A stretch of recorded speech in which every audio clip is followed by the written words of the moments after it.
Hello! Chapter 1. Here we go. Escaping the giant wave. If you could change one thing about your life, what would it be?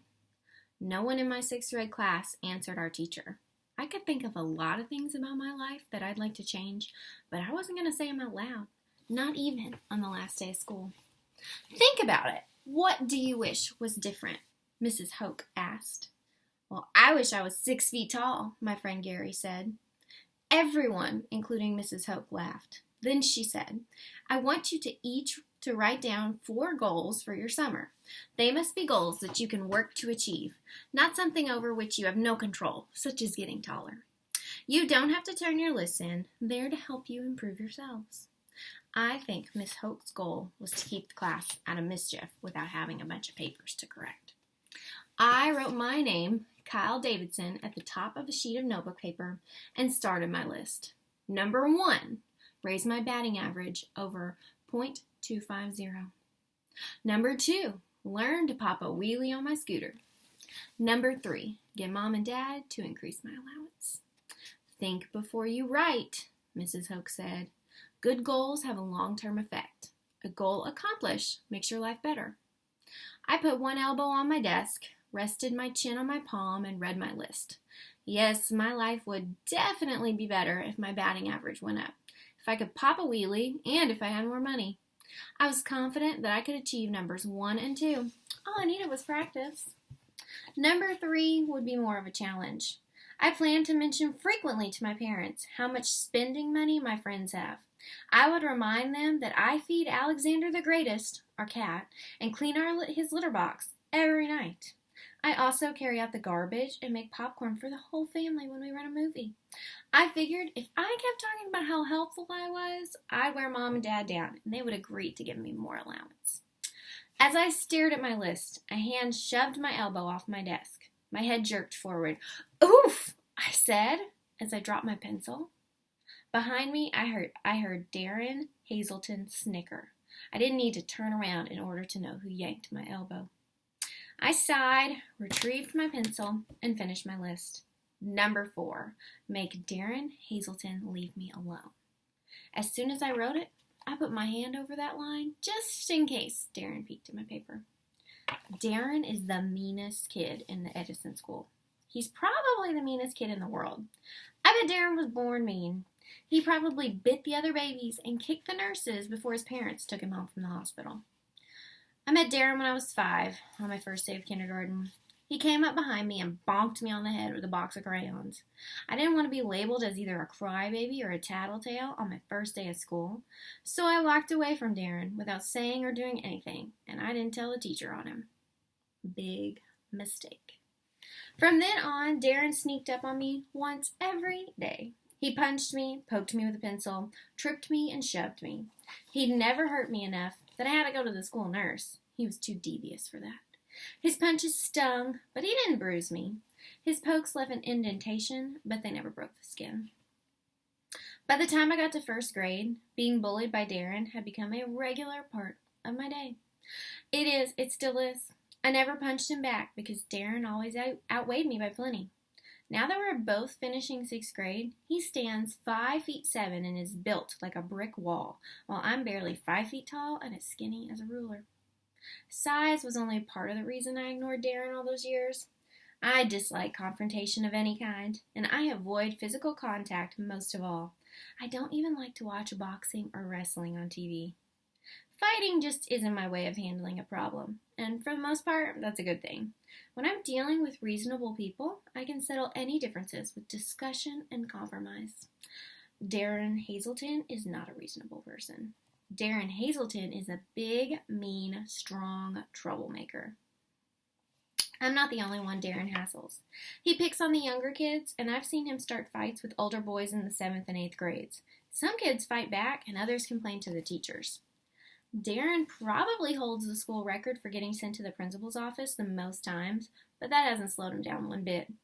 I used to tell myself that brains are more important than brawn, and that by avoiding a fight, I was outsmarting Darrin. Lately, though, I haven't felt smart. I felt like a coward. It was time to stand up to Darrin at last and put an end to his sneak attacks. The question was how. Read your goals once a week during the summer, Mrs. Hoke said. Good luck in achieving your ambitions. It will take more than luck, I thought, as I folded my list and stuck it in my notebook. I wouldn't see Darrin during vacation, so I had 3 months to figure out a workable plan to keep him from punching me again next year. I decided to concentrate on my other 3 goals first and worry about Darrin in August. That afternoon, I took home a year's accumulation of items from my locker, including a petrified apple core, a coupon good for 20 cents off a bag of jelly beans, expiration date 2 months ago, 3 overdue library books, and a pair of dirty socks that I didn't put on after gym class one day when I was in a hurry. My backpack bulged. I would have tossed some of it away at school, but all the other waste baskets were already flowing with the other kids' trash. I was eating graham crackers and sorting through all the junk, when Mom made a surprise announcement. Due to your maturity and responsible behavior, Dad and I have decided that it is no longer necessary to hire a sitter for you and Bebe. Bebe is my little sister, and yes, that is her real name. Mom and Dad couldn't decide whether to name her Bernice, after Dad's mother, or Barbara, after my mom's mother, so they took 2 initials and made up a brand new weirdo name. If the 2 B's stood for brainy and bizarre, then the name would fit her perfectly. Bebe is not your ordinary 8-year-old, not by a long shot. When Mom gave me the no more babysitter news, she smiled expectantly, and I could tell that she thought I'd be glad. How much? I asked. Mom seemed baffled. How much what? How much do I get paid for watching Bebe? Paid? Mom looked as if I had demanded a fee for making my bed or brushing my teeth. You always paid Shelley $5 an hour, I said. That was different. Shelley was a hired sitter. You are a slave. Kyle, don't be ridiculous. You are a member of this family. We each contribute what we can, and you can help by taking care of Bebe tomorrow night while your dad and I attend the monthly sales dinner. Getting parched. My parents both work for a large real estate firm. Dad sells commercial office space, and Mom sells houses and condominiums. How long will you be gone? I asked. We need to leave at 6, Mom said, and we should be home by 10:30 at the latest. From 6 until 10:30, I said. That's 4.5 hours. Shelley would get paid $22.50. All you have to do is heat up dinner, wash the dishes, and see that Bebe goes to bed at 8:30. It will be a snap. Shelley gets a tip for doing the dishes, I said. Shelley doesn't live here, Mom said and raised an eyebrow. And she gave me a look that suggested I wouldn't live here much longer either if I said another word about Shelley. What if Bebe won't? I asked. Won't what? Won't eat her dinner? Won't go to bed? Won't do anything I say? Well, we'll talk to her before we leave, Mom said. I'll tell her that when she's all tucked in bed, you'll read to her for a while. My sister knows how to read, but she still loves to have someone read aloud to her, especially if she gets to choose the reading material. I won't read one of her financial reports, I said. I'll read part of a Harry Potter book or something else that normal kids like, but I am not reading about a mutual fund or the quarterly report from General Electric or any of Bebe's other favorites. My sister is a financial whiz. When she was 2, she refused to play with blocks or dolls. All she wanted was a calculator. Last Christmas, when she went to get her picture taken with Santa, she asked him to bring her shares of stock in a toy company. Toys break, Bebe explained. Stock appreciates. I'll try, the startled Santa said, but I can't promise. You can choose what you read to her, Mom said. Then she added, I'll make homemade pizza. I knew the pizza was a thank you for me. Pizza is my all-time favorite food, especially Mom's homemade pizza, which she usually only makes for my birthdays. Even so, I couldn't resist saying, let's see, 4.5 hours times 0 cents an hour equals... I paused for dramatic effect. Unfair. Bebe came in from the backyard carrying her radio and her stuffed bear Bill. The bear was named Bill Gates, the founder of Microsoft and Bebe's hero, because he's one of the richest people in the world. The Dow is up 30 points, she said, smiling broadly, and the NASDAQ is up 10. Bill and I are very happy. Nobody knows why Bebe is interested in the stock market. It certainly isn't because our family is wealthy. We don't own any stocks, but Bibi follows the daily stock market reports the way other people read cartoons. She is fascinated by the idea of many people owning a small share of a big company. Bibi put her radio and Bill on my bed, then helped herself to some graham crackers. Dad and I are going to a sales dinner tomorrow night, Mom said.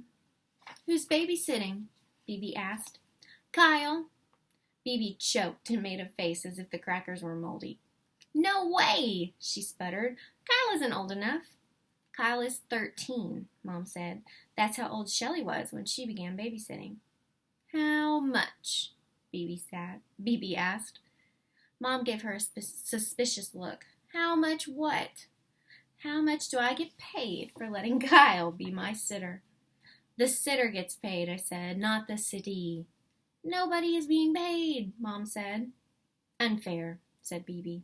That's what I told her, I said. There ought to be a special child labor laws for family members. Then I added, of course, if I were to get a bigger allowance, I would feel differently. I'll think about it, Mom said. That wasn't a yes, but it wasn't a no either. Maybe I really would accomplish my summer goals. As soon as Mom and Dad left the next evening, I told Bibi, I'm in charge now, and these are the rules. She glared at me. Rule number 1, we can eat dessert first. Bibi quit scowling. Rule number 2, when we have pizza, we can eat it with our fingers instead of using our fork. Bibi smiled. Rule number 3, the only required vegetables are baby carrots dipped in ranch dressing. This is going to be fun, Bibi said. It was fun, although I didn't tell Mom and Dad that. I wanted them to think they were taking advantage of me. I thought if they felt guilty, they would raise my allowance. Dream on. I have been contributing my mature babysitting skills to the good of the family for about a month, with still no raise in my allowance, when Dad brought home a handful of travel brochures. We're going on a vacation, he said, to the Oregon coast. Did you win the lottery? I asked. Lottery tickets are a waste of money, Bibi said. The odds of winning are terrible. I'm the salesman of the year, Dad said. Mom and I get our expenses paid to a national sales conference in Fisher Beach, Oregon, and we're taking you along. How do we get there? Bibi asked. We're flying. All right, I said. I'd never been on an airplane. In fact, I've never even been out of Kansas. 5 days in the beautiful Pacific Northwest, Mom said. Fresh crab and salmon, rugged scenery. Look at the hotel where we'll be staying. She unfolded one of the brochures. Bibi and I gazed at a picture of fir trees lining a curved driveway that led to a lodge built of logs.